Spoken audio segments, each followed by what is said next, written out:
Epic's Unreal Engine 5 has had a long gestation period. First unveiled about 3.5 years ago, the best Unreal Engine 5 efforts, The Matrix Awakens and Fortnite, have still come from Epic Games itself, with early third-party releases largely falling short of expectations. There's a palpable sense that Unreal Engine 5 hasn't gotten a proper third-party workout, at least one that doesn't come with certain caveats and reservations. Enter RoboCop Rogue City. This first-person shooter from Polish developer Teon packs the full suite of UE5 features, including Lumen GI and Reflections, virtual shadow maps, and Nanite geometry, and targets 60 FPS on console platforms as well. Initial impressions are positive, but how do the various techniques come together to produce high-quality final imagery? And do these features scale gracefully to home consoles, including the low-power Series S?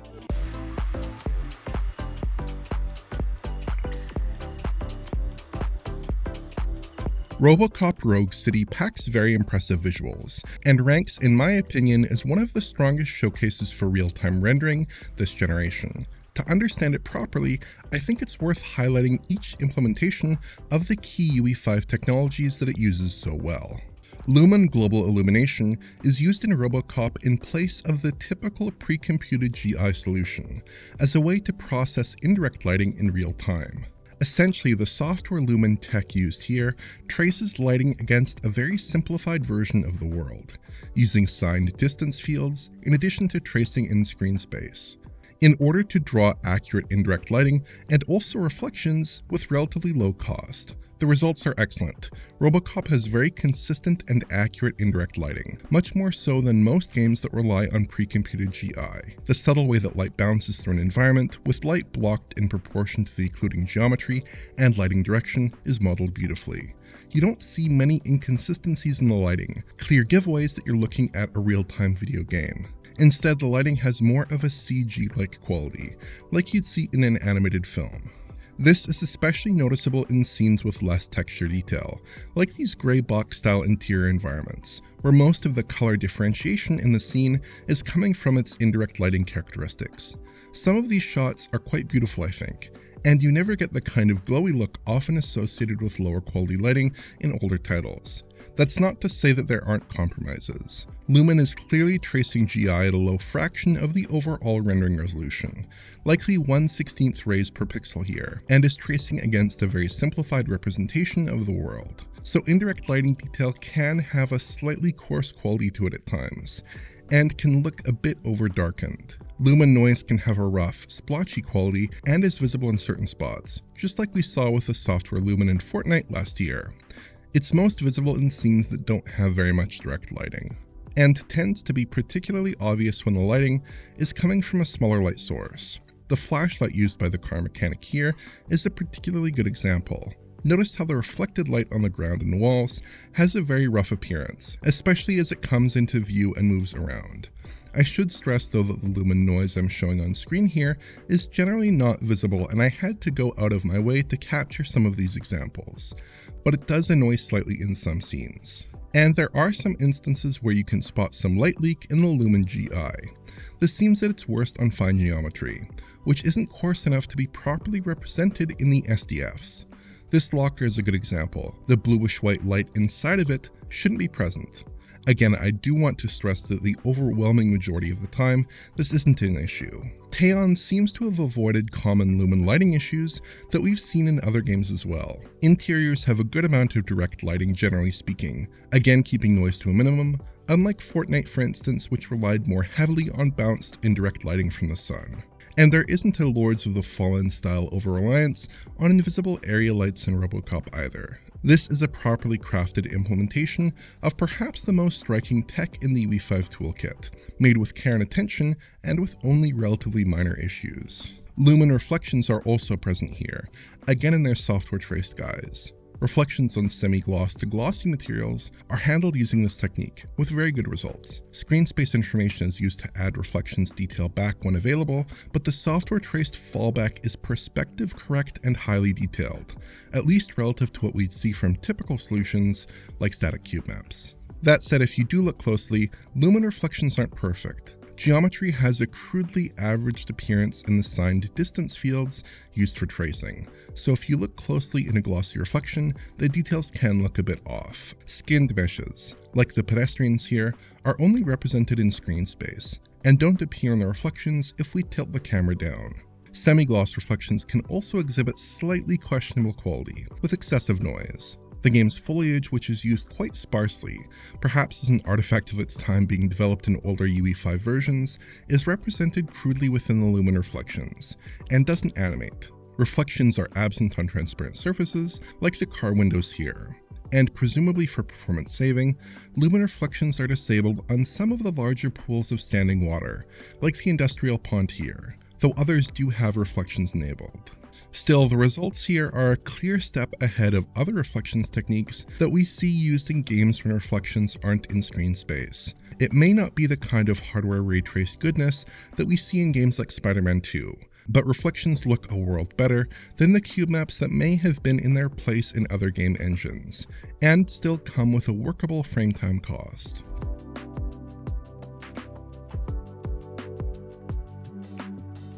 RoboCop also makes use of virtual shadow maps, which is a huge win for the game's graphics. Essentially, shadows are drawn using an ultra-high-res virtual shadow map, replacing cruder cascaded shadow map techniques that we see in other games. As a result, we see extremely accurate shadows that capture very fine details within the game nearly perfectly. And Teon is using Unreal's shadow map ray tracing feature as well, which tests rays against the virtual shadow map to achieve realistic variable penumbra and contact hardening style effects. As shadows grow further from their casting object, they become more diffuse, just like you'd expect in real life. The results here are often beautiful. Just look at the rocks here and their CG-like sharp shadow detail. There's no screen space trickery here. This is all represented with a shadow map, or the incredible variable penumbra on the wire here, showcasing super fine detail up close with realistic diffusion at a distance. A couple of times I did notice shadows that seemed unnaturally sharp, possibly a side effect of setting the source radius or source angle values for light in UE5 too low, but in general the results looked terrific. Once or twice there was aliasing visible in the shadows, which usually only occurred with extreme shadow angles, which is the only real in-game reminder that you're technically still looking at a shadow map technique, and not something like fully ray-traced shadows. The virtual shadow maps are married beautifully with the Nanite virtualized geometry system to produce some stunning results, like this fine pebble detail. Nanite is a new system in UE5 that allows for automatic and continuous level of detail scaling based on screen area, which means no LOD transitions and typically higher detail levels at a given distance from an object. As I move closer to the barrel here, or the mannequins, notice how there's no visible LOD pop in as we approach. Generally speaking, model quality is very high in RoboCop, with objects appearing with good quality even up close. Some of the environments showcase Nanite's advantages very effectively, while the interiors can look a little bit flat at times in comparison. Nanite definitely stands out most when we see dense naturalistic formations of ground and rocks, where the Nanite and VSMs converge to create results that we just don't see in other games. But the technique adds a certain stability to the world in general that is very much appreciated. These new UE5 techniques address long-standing issues in real-time rendering, especially with respect to lighting, and bear huge dividends in RoboCop.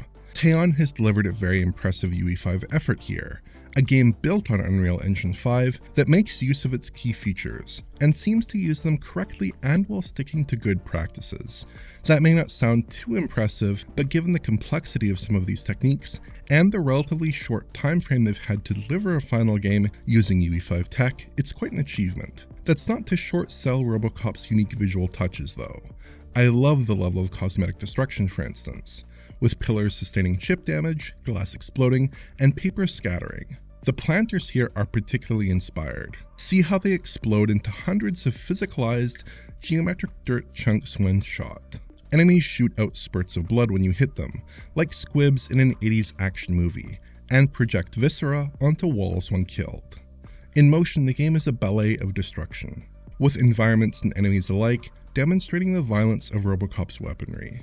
RoboCop has a close fidelity to the source films it's based on as well. The likeness of the various film actors has been captured pretty well, and voices are provided by sound-alikes, or in the case of RoboCop himself, original actor Peter Weller. The skin shading and character rendering can look just phenomenal here, although facial animation is admittedly very poor, with loose lip sync and minimal expressiveness. The atmosphere of near-future Detroit is accurate to the films as well, with the same anachronistic 80s imagined future where CRTs and cyborgs coexist. Of course, movie locations have also been duplicated here, with a close match to what you'll remember from the films. And all the technology in the world wouldn't be able to salvage boring environmental design or shoddy art. Teon has delivered some nicely designed gameplay spaces here, filled with all kinds of dense environmental details and with some nice artistic touches. UE5 technology just takes what would otherwise likely be a perfectly good-looking game and makes it exceptional.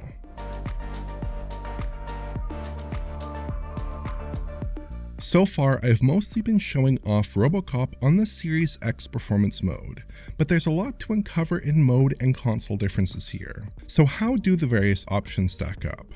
I'm going to start with Series X before touching on PS5, and we'll talk about Series S at the end.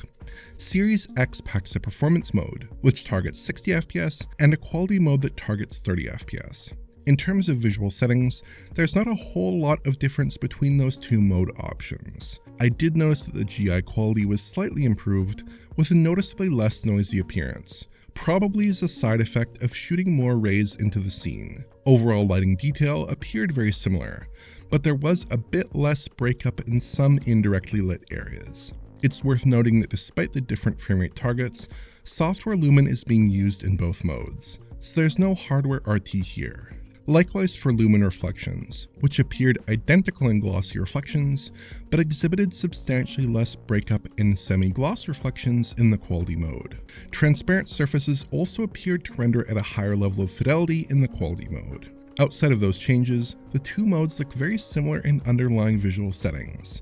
It's likely that there are tweaks elsewhere, but nothing stands out at a glance. Surprisingly, that also extends to the game's apparent resolution. Series X resolves to about a 1440p final resolution, which looks pretty decent sitting a good distance from a 4K panel, and that applies to both modes. Internally, it's at a 1080p resolution in both modes as well, with the possibility of dynamic resolution scaling. So there's really very little visual improvement stepping up to that quality mode. Both options do exhibit some image breakup and aliasing at times, though it's not too bad, I'd say. PS5 seems to mostly be a match for Series X and looks about the same in head-to-head shots. We're still getting a performance and quality mode, and settings and image quality metrics are coming in pretty similar. I did notice that the quality mode runs at 1440p on PS5 though, and the final image looks slightly clearer than Series X, suggesting a higher output resolution as well. It's not a major difference ultimately, but it does look a bit better in its quality mode.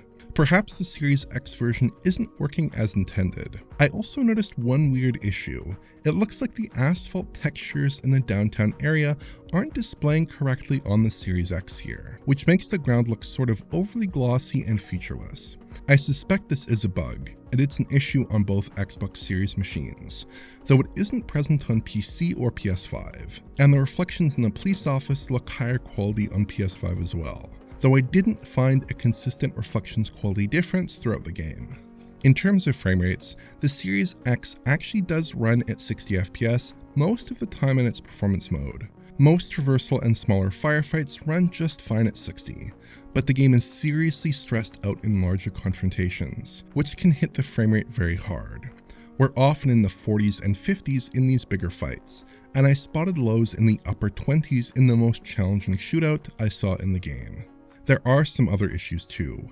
Cutscenes rarely run at the full 60 FPS, and the game has some significant traversal stutters as well, which often afflict Unreal Engine-based games. The quality mode is much better behaved. The overwhelming majority of the time we're getting a flat 30 FPS readout, even in some of the bigger shootouts. Now during that really tough firefight I mentioned earlier, we do see some momentary dips, but elsewhere the game runs just fine.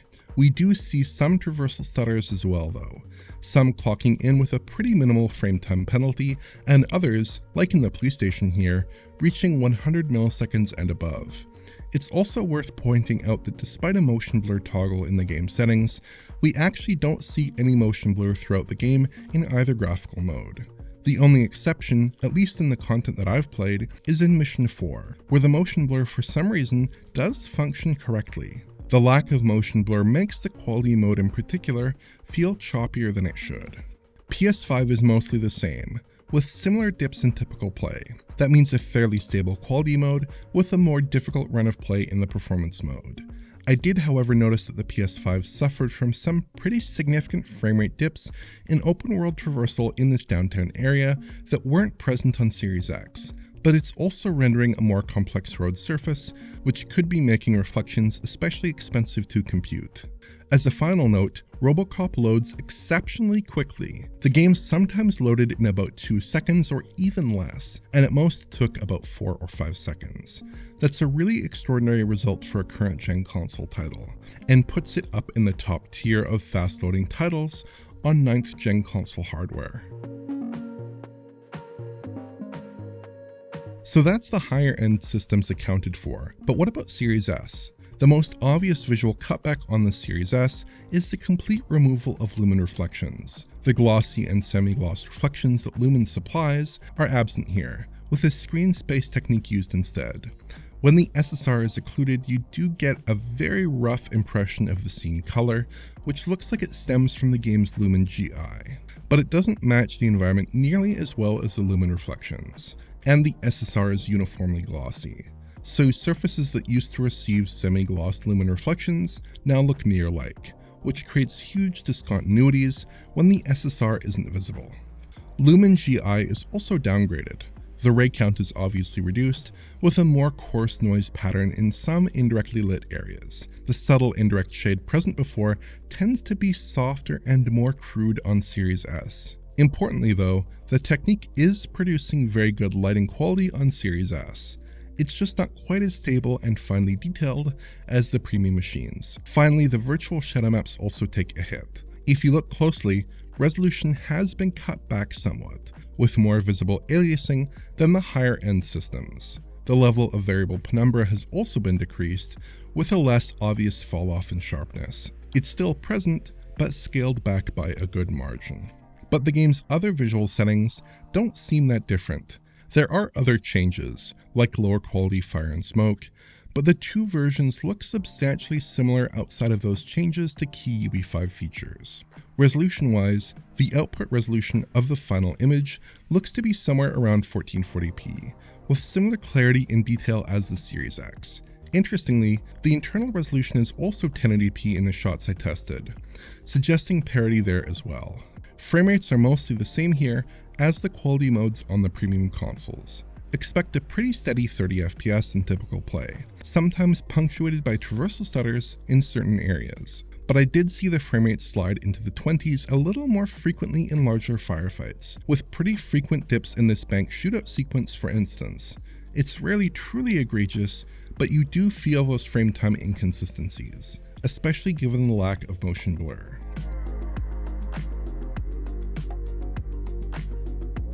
Outside of the technical minutiae, RoboCop is a decent enough shooter. It's unremarkable, and you do see a fair bit of evidence of a relatively low budget across the game, but it works. Basic combat is intentionally a bit stiff and slow, but it's a good match for the abilities of RoboCop himself, and shooting is satisfying. The game is structured with a decent number of main missions, with each typically packing a number of sub-objectives that serve as small side quests in each area. I was reminded of Deus Ex Human Revolution at times, though the actual gameplay is much more one note.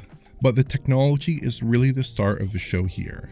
I personally haven't been all that impressed by early UE5 efforts, outside of Epic's excellent Matrix Awakens demo and current-gen Fortnite refurbishment. Third-party UE5 games have typically only used a small fraction of the UE5 feature set, or have delivered clearly flawed renditions of keystone features like Lumen GI. RoboCop uses the whole UE5 palette and deploys the tech with a degree of finesse and care that I don't think we've seen too much outside of Epic thus far. It's a little odd to see a small developer deliver a relatively accomplished UE5 title, but that's definitely the situation here.